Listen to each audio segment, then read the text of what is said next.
خلقنا الانسان فی احسن تقویم، بے شک ہم نے انسان کو سب سے اچھے قالب میں پیدا کیا۔ کائنات کے اندر سب سے اچھی مخلوق انسان ہے، اور پھر انسان کو اللہ نے جو ظاہری باطنی قوتیں نعمتیں عطا فرمائی ہیں، اس کا مقابلہ تو کوئی بھی نہیں کر سکتا۔ اللہ نے انسان کو جو ظاہری باطنی قوتیں طاقتیں صلاحیتیں عطا فرمائی ہیں، اس کا مقابلہ کوئی بھی نہیں کر سکتا۔ اب شیر کتنا بہادر ہے، شیر کہتی شیر کہ فلاں شیر دل ہے، اس شیر کو انسان پنجرے میں بند کر لیتا ہے کہ نہیں کر لیتا؟ ہاتھی کتنا بڑا جانور ہے، ہاتھی پورا کوٹھا ہوتا ہے، پورا مکان ہوتا ہے، اور اس کو ایک چھوٹا سا بچہ اوپر بیٹھ جائے تو اس کو چلا لیتا ہے۔ بھینس کتنی بڑی ایک یعنی اتنا بڑا جانور ہے بھینس، اگر بپھر جائے تو بھائی کیا ہوتا ہے، لیکن اس کو ایک چھوٹا سا بچہ پکڑ کر کے اس کو لے جاتا ہے۔ بسا اوقات بھینسوں کا پورا اجڑ ہوتا ہے، گائے بیل پورا اجڑ، ایک بچہ چھوٹا سا وہ ان کو چراتا ہے، چرتے رہتے ہیں، شام کو ان کو ہانک کر کے پھر اپنے گھر میں لے آتا ہے۔ تو یہ قوت، یہ طاقت، یہ صلاحیت یہ اللہ نے انسان کو عطا کی۔ انسان فضا میں اڑ رہا ہے، سمندر کا سینہ چیر رہا ہے، پہاڑوں کو پھاڑ کر کے اندر سے معدنیات نکالتا ہے، سرنگیں لگا کر کے کتنے دور تک سرنگیں لگاتا ہے اور وہاں سے کوئلہ نکالتا ہے۔ یہ آپ نے دیکھا ہوگا، یہ آپ ادھر جاؤ نا ہرنو کی طرف، تو وہاں پر وہ کوئلے کی سرنگیں لگی ہوئی ہیں۔ وہ میں نے ایک سے پوچھا، میں نے کہا یہ کتنے؟ کہتا ہے جی یہ تو آدھے پہاڑ تک اندر چلے جاتے ہیں۔ انسان اب دیکھو باہر انسان کھڑا ہو کے اس کے اوسان خطا ہو جاتے ہیں کہ بھائی کہ، لیکن وہ انسان کو اللہ نے عقل دی ہے نا، وہ اندر پتنی وہ آکسیجن بھی لے جاتے ہیں اور لائٹوں کا انتظام بھی کرتے ہیں، اور آدھا میل اندر جا کر کے اندر سے کوئلہ نکال کے لاتے ہیں، سینہ پہاڑوں کے سینے چیر رہے ہیں، سمندر میں نیچے جا رہے ہیں۔ تو انسان کو یہ صلاحیتیں کس نے بخشی ہیں بھائی؟ اللہ تعالیٰ نے۔ اسی طرح جو ظاہری چیزیں ہیں نا، اللہ نے باطنی قوتیں بھی انسان کو عطا فرمائی ہیں۔ حواس خمسہ یہ ظاہری چیزیں ہوتی ہیں، جن کو کہتے ہیں ہم حواس خمسہ، بولنا، سننا، سونگھنا، چکھنا، یہ اسی طرح اندر جو ہے نا، ہمارے اندر بھی اسی طرح کی چیزیں ہیں یاد، اور وہ ہے نا وہ انسانیت ہے، وہ اندر کی جو چیزیں ہیں نا، اصل انسانیت وہ ہے۔ انسان تو سامنے ہے بھائی، سارے انسان ہیں، لیکن جو انسان کسی کی چوری کرتا ہے، کسی کا ڈاکہ ڈالتا ہے، کسی کو قتل کرتا ہے، کسی کی عزت کے درپے ہوتا ہے، وہ پھر کتے بلے پگھاڑ خنزیر سور سے بھی بدتر ہو جاتا ہے کہ نہیں ہو جاتا ہے؟ تو ظاہری انسان ہے۔ کسی کے گھر میں نقب لگاتا ہے، کسی کے گھر میں ڈاکہ ڈالنے کے لیے دیوار پھلانگتا ہے، تو کتا اندر سے بھونکتا ہے، جو کتا باندھا ہوتا ہے نا مالک نے، وہ اس کو بھونکتا ہے، اور اس کو بھونک کے کیا کہتا ہے کہ میں کتا ہو کر کے اپنے مالک کے سامان کی حفاظت کرتا ہوں، تو انسان ہو کر کے اپنے بھائی کو تکلیف دیتا ہے۔ تو دیکھو انسان، اس کے اندر جو حقیقتیں ہیں نا بھائی، جب تک وہ صحیح نہ ہونا تو انسان کے اندر انسانیت نہیں آتی۔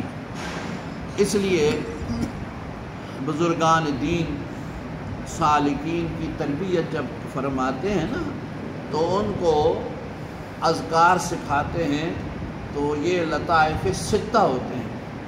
جس طرح حواس خمسہ ہیں نا، اسی طرح لطائف ستہ سمجھ لو.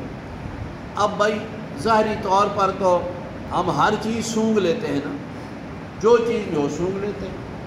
ہمیں پتہ چل جاتا ہے کہ یہ بدبو ہے، یہ خوشبو ہے. بدبو ہو تو ہم ناک کے اوپر کپڑا دے لیتے ہیں، بدبو ہو تو کوشش کرتے ہیں کہ یہ ہمارے ناک تک نہ پہنچے. یہ ہم اپنے ظاہری ناک سے ہمیں پتہ چلتا ہے کہ یہ خوشبو ہے اور یہ بدبو ہے. بدبو سے بچتا ہے بندہ، خوشبو کو پسند کرتا ہے. اسی طرح بھائی جب ایک حرام چیز آ جائے نا، تو اگر اس کے اندر کی خوشبو، اندر کا جو ہے نا سونگھنے کی قوت، وہ زندہ ہو نا، تو اس کو پتہ چلتا ہے یہ حرام ہے، یہ متعفن ہے، اس کے اندر تعفن اور بدبو ہے، یہ دوسرے کو بھی برباد کر دے گا. جس طرح ظاہری طور پر ترقی ہوئی چیز کوئی نہیں کھاتا. آم خراب ہو جائے تو اس کو کوئی کھاتا ہے؟ کیلا خراب ہو جائے تو کوئی کھاتا ہے؟ سیب کیڑے پڑ جائیں تو کوئی کھاتا ہے؟ اسی طرح جب وہ اس کے اندر کی روحانیت زندہ ہوتی ہے نا، تو پھر وہ حرام چیز سے بچتا ہے کہ اس حرام، ظاہری حرام سے میرا بدن برباد ہوگا اور اس حرام سے میرا ایمان خراب ہو جائے گا. بس یہ ایک تربیت ہوتی ہے. علماء، صلحاء، اولیاء، اتقیاء، اصفیاء، سالکین کی، مریدین کی یہی تربیت کرتے ہیں. جب ان کو لطائف ستہ پر اللہ کا ذکر کرنے کا کہا جاتا ہے نا، مثلا قلبی، روحی، سری، نفسی، خفی، اخفا، یہ ان چھ چیزیں ہوتی ہیں. جیسا گھڑی کے جول ہوتے ہیں نا، اسی طرح یہ لطائف ستہ ہیں. جب ان پر اللہ کے نام کی ضربیں لگتی رہتی ہیں نا، تو پھر اندر کی انسانیت اس کی زندہ ہو جاتی ہے، انسانیت کو جلا ملتا ہے. پھر وہ جھوٹ سے بچتا ہے، پھر وہ حرام سے بچتا ہے، پھر وہ اللہ کی نافرمانی سے بچتا ہے، پھر وعدہ خلافی سے بچتا ہے، پھر وہ امانت میں خیانت سے بچتا ہے. پھر جن کاموں کو شریعت نے منع کیا ہے، پھر اس سے منع کر ہونا اس کے لیے آسان ہو جاتا ہے. اس کو اسی طرح محسوس ہوتا ہے جس طرح ہمیں بھائی بدبو کا پتہ چلتا ہے کہ نہیں چلتا. کسی جگہ بدبو ہو تو کتنی جلدی آتی ہے، خوشبو ہو وہ بھی آتی ہے. پوچھتے ہیں یہ تر کیڑی لائی نے جی، یہ کیڑا سینٹ ہے جی، کتوں آندہ نے؟ حالانکہ ظاہر پر تو کوئی نہیں، فضا میں پھیل رہی ہے، تو وہ ہم اپنے ظاہری ناک سے ہمیں اس کی خوشبو آ جاتی ہے. اسی طرح میرے بھائیو اور عزیزوں، جب اللہ کے ذکر کے محنت کی جاتی ہے، اللہ کا ذکر زیادہ سے زیادہ کیا جاتا ہے، اور ایک طریقے کے مطابق، جس طرح اولیاء کرام، علماء کرام ارشاد فرماتے ہیں، اپنے شیخ، اپنے مرشد ارشاد فرماتے ہیں، اس کے مطابق جب انسان عمل کرتا ہے، ان پر محنت کرتا ہے، تو پھر اللہ کی رحمت سے اس کو یہ سعادت نصیب ہوتی ہے. اور یہ زندگی بھائی چند روزہ زندگی ہے، چند روزہ گزر جاتی ہے انسان کی، اچھی بھی گزر جاتی ہے، بری بھی گزر جاتی ہے. وہ کسی نے کہا نا، اے شمع تیری عمر تبھی ہے ایک رات، ہنس کر گزار یا اسے رو کر گزار دے. جو شمع ہوتی ہے نا، موم بتیاں ہوتی تھی پہلے، موم بتی ایک موم بتی رات کو لگاؤ بھائی، اگر ساری رات بھی جلتی رہے نا، صبح تک ختم ہو جاتی ہے. اے شمع تیری عمر تبھی ہے ایک رات، ہنس کر گزار یا اسے رو کر گزار دے. اے شمع صبح ہوتی ہے روتی ہے کس لیے؟ تھوڑی سی رہ گئی ہے اسے بھی گزار. بندہ جب دنیا میں آتا ہے نا جی، آتے ہی اس کی زندگی کم ہونا شروع ہوتی ہے. ہم سمجھتے نہیں، ہم سمجھتے ہیں ہم بڑھ رہے ہیں، حالانکہ ہم گھٹ رہے ہیں بھائی. دن بدن ہماری زندگی کم ہو رہی ہے. اب دیکھو ہماری زندگی جو ہے اب الحمدللہ جو لوگ 60-65 سال سے اوپر کے ہو گئے ہیں بھائی، پھر کیا 60 سال اور زندہ رہنا ہے؟ 40 سال رہنا ہے؟ 30 سال رہنا ہے؟ نہیں، زیادہ سے زیادہ اب جس کی 70 سال ہو گئی بھائی اور کتنا رہے گا؟ 5 سال ہو گئے، 6 سال ہو گئے. اب ادھر سے تو عمر لمبی ہو رہی ہے نا، ادھر سے کم ہو رہی ہے. ادھر سے آج 10 سال کا ہو گیا، اگر اللہ کے ہاں اس کی عمر 60 سال ہے بھائی، 10 سال کا ہو گیا تو پیچھے کتنے رہ گئے؟ 50. زیادہ ہو گئے کہ کم ہو گئے؟ کم ہو گئے نا. اب 20 سال کا ہو گیا تو پیچھے کتنے رہ گئے؟ 40 سال. اگر 40 سال کا ہو گیا پھر پیچھے کتنے رہ گئے؟ 20. 60 سال کا میں عرض کر رہا ہوں نا. 60 سال کا ہو بھائی، 40 سال عمر گزر گئی تو پیچھے کتنے رہ گئے؟ تھوڑے رہ گئے نا. اب 50 کا ہو گیا تو پھر پیچھے کتنے رہ گئے؟ صرف 10. 59 سال کا ہو گیا تو پیچھے کتنا رہ گیا؟ 1 سال. 59 سال 6 مہینے کا ہو گیا تو پیچھے کتنے رہ گئے؟ 6 مہینے. تو زندگی بڑھ رہی ہے کہ گھٹ رہی ہے؟ کم ہو رہی ہے. اس لیے بعض لوگ سالگرہ مناتے ہیں نا، سالگرہ. اس سالگرہ کا مطلب کیا ہوتا ہے؟ سال گرا، 1 سال گر گیا. ہاں، لوگ سمجھتے نہیں. سال گرا یعنی سال گر گیا. 55 سال کا ہو گیا، 55 سال زندگی کے گر گئے، صرف 5 سال رہ گئے. پھر 1 سال اور گر گیا، سالگرہ منائی. تو یہ نہیں سوچا کہ یہ تو 1 سال اور میری زندگی کا گر گیا. تو بھائی یہ زندگی چند روزہ زندگی ہے، یہ عارضی زندگی ہے. اس لیے وہ لوگ خوش قسمت اور خوش نصیب ہیں جو اپنی زندگی میں انسانیت کی معراج کو پا لیتے ہیں. اور اللہ نے جو فرمایا لقد خلقنا الانسان فی احسن تقویم، تو اس طرح ان کے اندر انسانیت کا جوہر جگمگا اٹھتا ہے اور انسانیت کا جوہر چمکتا ہے اللہ کے ذکر کے ساتھ. اللہ کے ذکر کے بغیر نہیں ہوتا. آپ صلی اللہ علیہ وسلم کی خدمت میں صحابہ کرام جب آتے تھے، اسلام لانے سے پہلے ان کی کیا کیفیت ہوتی تھی اور کلمہ پڑھنے کے بعد کیا کیفیت ہوتی تھی. صحابہ کرام کے حالات پڑھا کرو. خصوصاً آج 18 ذی الحجہ ہے نا، تو آج کا یوم شہادت ہے سیدنا عثمان ابن عفان رضی اللہ تعالیٰ عنہ کا. یہ مسلمانوں کے تیسرے خلیفہ ہیں، امیر المومنین، خلیفۃ المسلمین، ذی النورین، جامع القرآن.